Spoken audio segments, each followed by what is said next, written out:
what's going on, how what is going on now certainly is part of a transition into a completely new economic world model.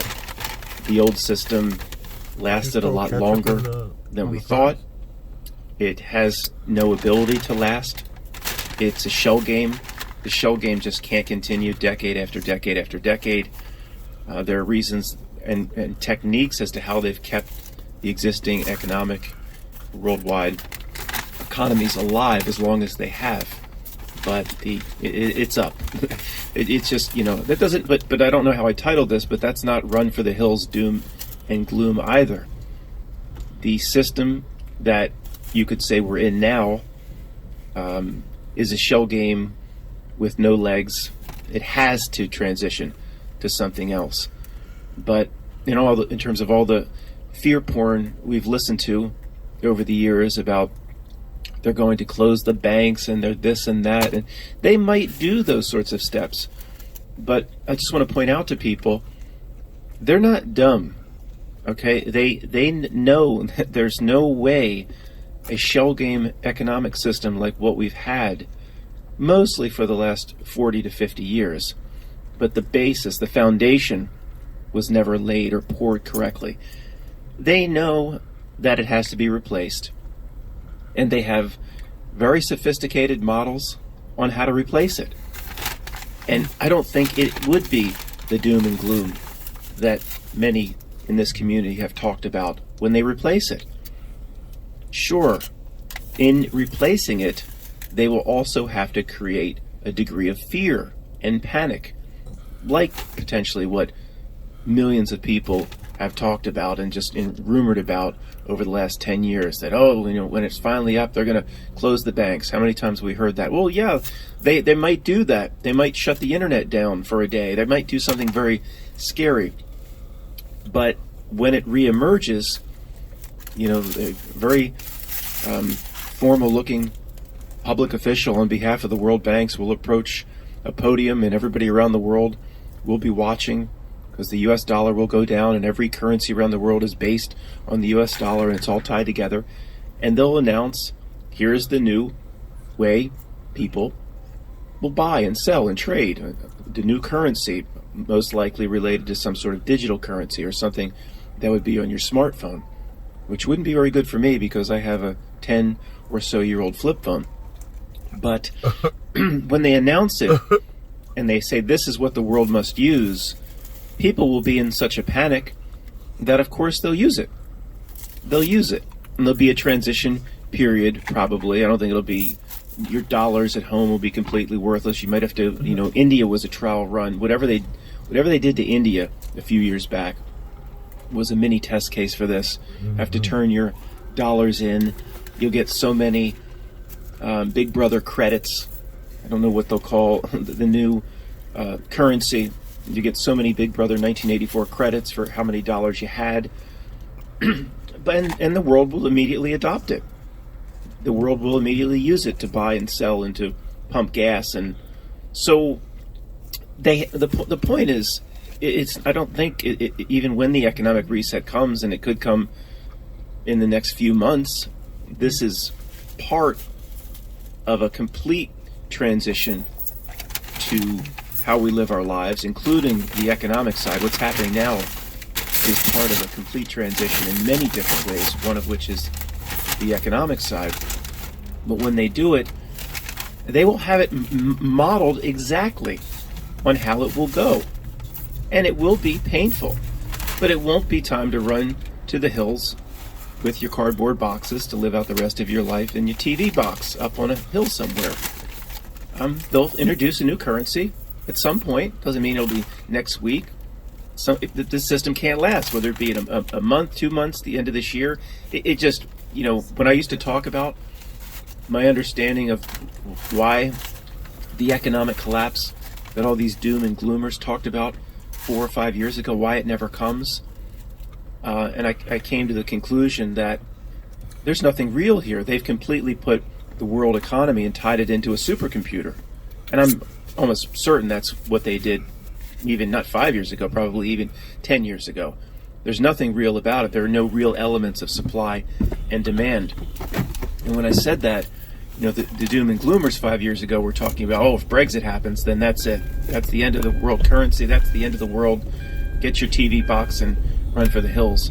And I said, okay, now that we've figured this out, that there is no real supply and demand moving world economies, it's all done via injections, cash injections, supercomputers.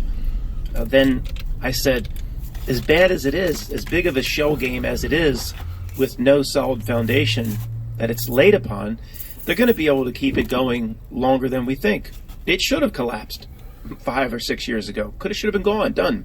It's like that scene in the movie Jarhead where they're flying over to Gulf War One, Desert Storm, Gulf War One, and he's kind of telling a joke, pretending it's about himself.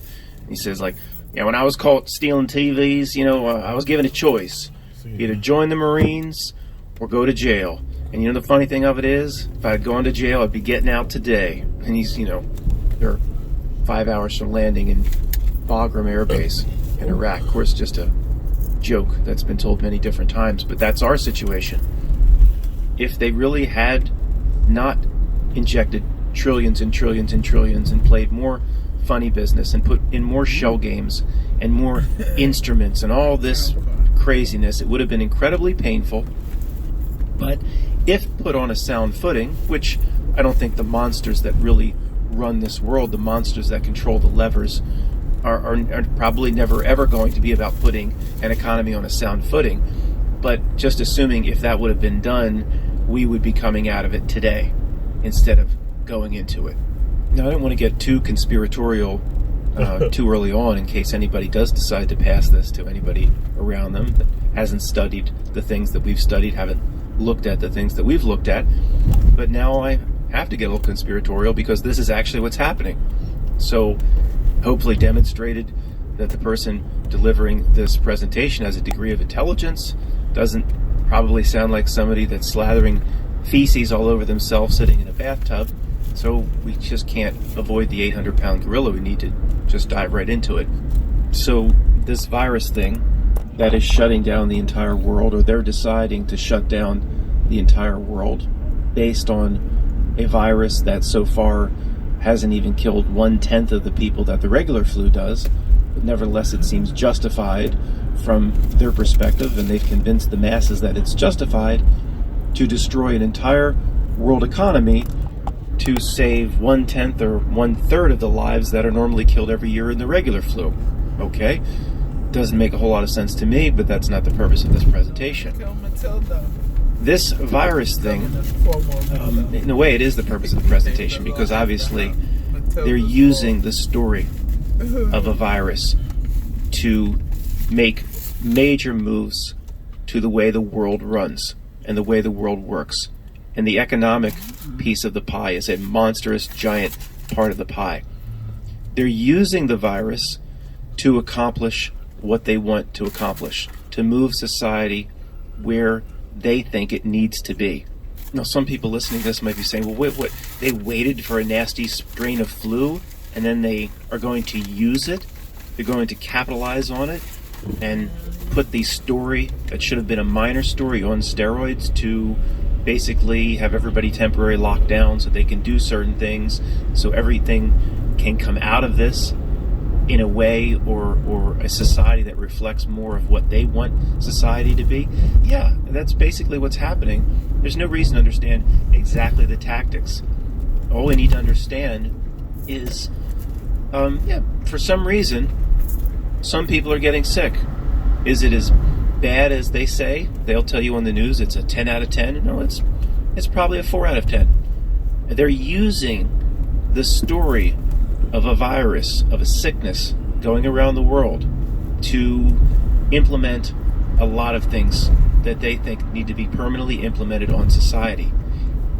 They're using the story of a virus. Are people getting sick and going to the hospital for whatever reason? Yeah. But the way they're painting the picture, that it's so dire, that's so horrible, we need to self-quarantine and stay in our homes and shut cities down, it's just not commensurate with what anybody's observing. It's not commensurate with the nastiest flu strains we've seen since 1918, which did kill a lot of people.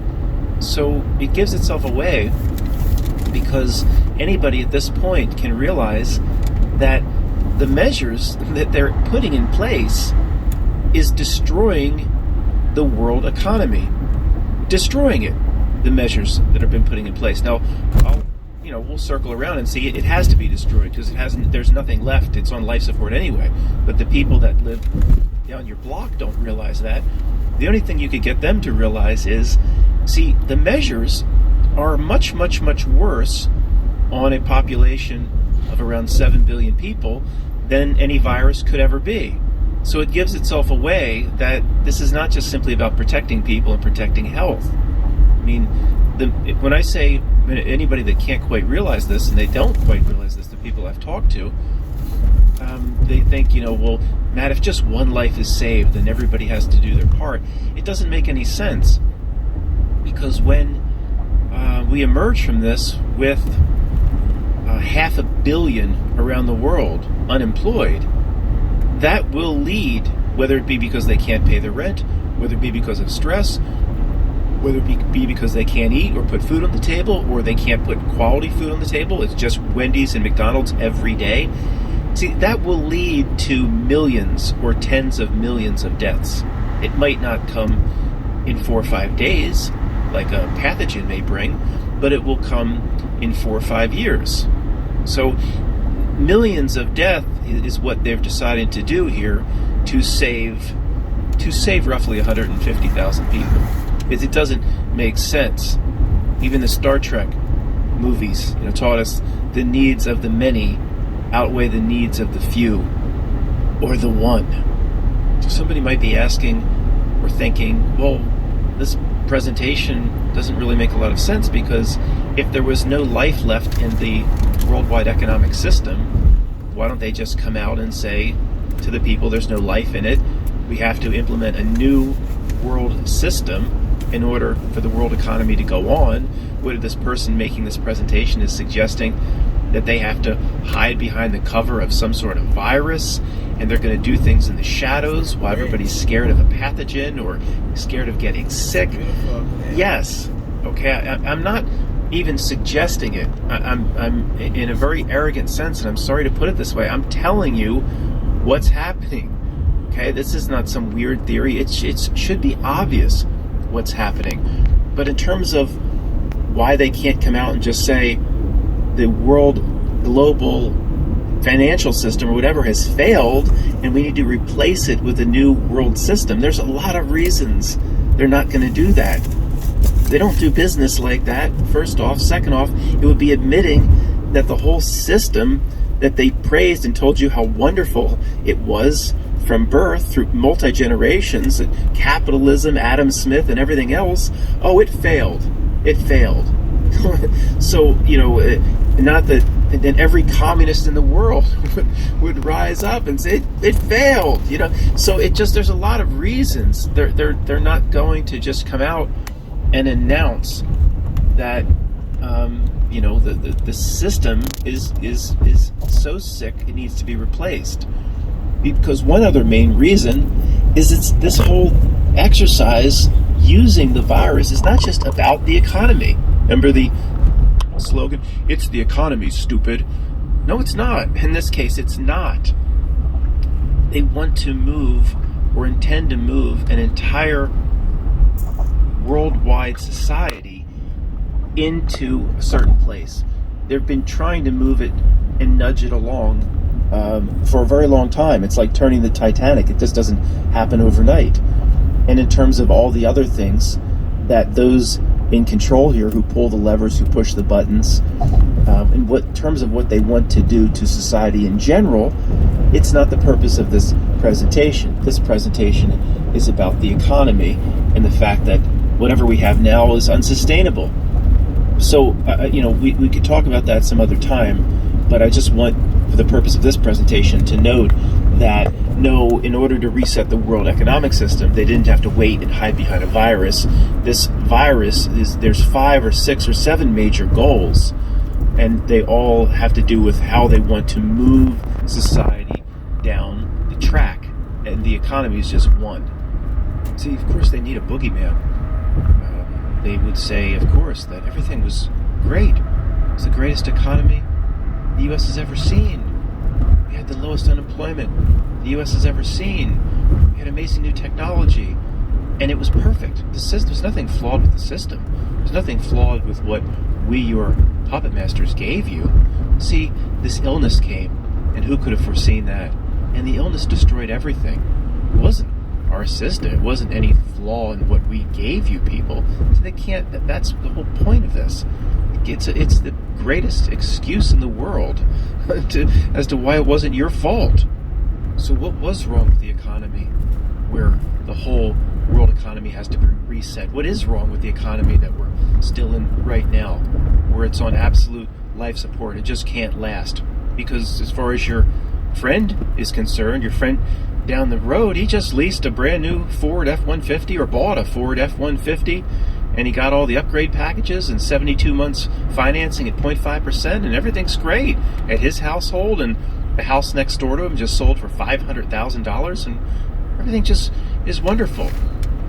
Yeah, it is, until it all breaks. You don't see the shell game going on behind the scenes.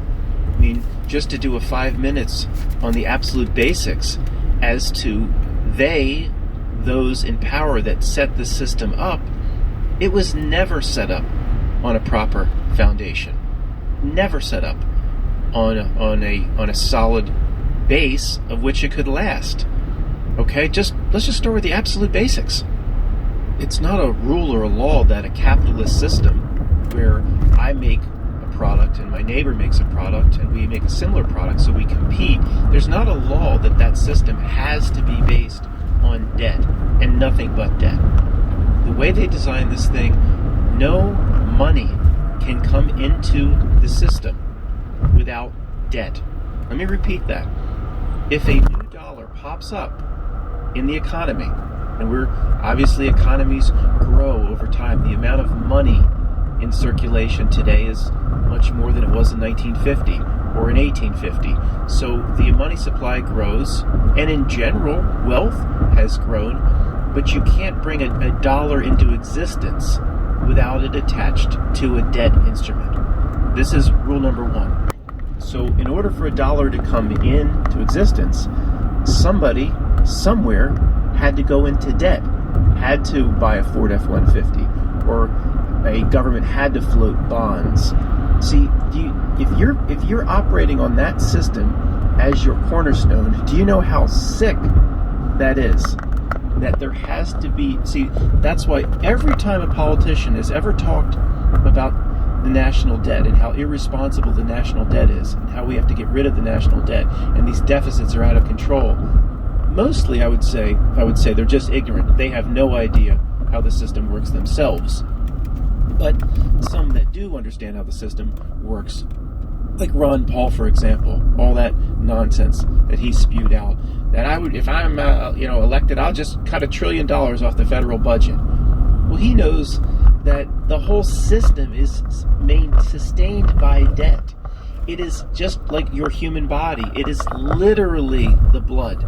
If you get rid of debt and reduce the national debt, it just takes trillions and trillions out of the economy. It destroys it. It is the pillars that hold the economy up, debt itself. Ron Paul knows this. That's why everything he spewed is bullcrap over the last 20 years. You know, every politician that's high up, like Chuck Schumer, they know this. The low-level politicians, these idiots in the House of Representatives, just spew the same thing. The rhetoric that they don't even understand themselves. But you can have a capitalist system where you compete and you don't have to go into debt for everything. There might be debt in terms of, you might need to buy a house and get a loan, but it doesn't have to be based as such that every single dollar that's created in an economy has to be tied to a debt instrument. That is so sick. I can't, and of course that's doomed to fail, because to move an economy forward, you have to have exponentially more debt. Now, is this getting confusing for people? There's no reason for it to be. all you need to take away from this section is the whole basis of which they based the economy is sick to begin with. Sick from the very first stone laid. It wasn't quite right. It was crumbling. And then, of course, as decades and centuries go by, it's been about a century for this, quote, current system. It can't keep going because, it's just like a train, going up a hill. It needs a certain amount of horsepower to get up a certain grade with a certain load, if it's hauling coal or whatever. And once that hill becomes too steep, assuming you could supply an endless amount of power, it just becomes exponential of what's needed to push the train up the hill. So it didn't have to be this way. They designed it, and they certainly can't come out and admit that what we and our masters that we followed before us and our forefathers, what was designed was absolute toxicity that was designed to fail. They can't admit that. So it was wonderful, and it was glory days, and then a virus came, and wasn't that unfortunate because our systems were perfect. And if anybody didn't follow that piece, let's just make it real simple right here. This is absolutely mind-boggling to most people, and 99% of the population doesn't even understand this. When you go into a bank to get your mortgage, say you've been pre-approved. Oh, we're pre-approved for everything in this world, and isn't that wonderful? Isn't that wonderful? It was pre-approved, honey. You go into a bank and say your closing for the new house you're buying is that day, or even just a few minutes later. It's in the same building as the bank, and the bank hands you a check for $300,000. It's what you need to take to the closing to sign over, to get the keys, and you get your new house. So you ask people in the street, where did the $300,000 come from that the bank just loaned you? Everybody on the street says, oh, that's easy. From other deposits already with the bank. Nope. 90% of it came out of thin air. Maybe 10% was based on existing deposits in the bank. 90% of it came out of thin air. What does that mean? It means the bank presents you $300,000 mortgage. 90% is made up. It's money the bank did not have. It's money that the bank simply brought into existence and introduced into the economy on a keyboard, in this example, 10 minutes before your closing. The bank must have had the money. They must have had it somewhere. They got it from the Fed. It didn't exist. It did not exist in the system. If you're in front of a computer right now and on any word processor, just type out 300,000 and hit enter. Okay, well, unfortunately, you didn't just bring $300,000 into existence, but if you did that same thing in the right box on a bank website or a bank system, then you will have brought that into existence. They just made the money up. It's what happens. And then, okay, now that it's brought into existence because you just typed a few numbers and hit enter in the bank, then the ledger's set up that says, we just gave this to you. Well, what did you really do for me? I'm pre-approved, and I'm so thankful to the bank manager. I send the bank manager a box of chocolates. Thank you for approving me. They just made the money up and they gave it to me. Well, what did the bank have to do for it?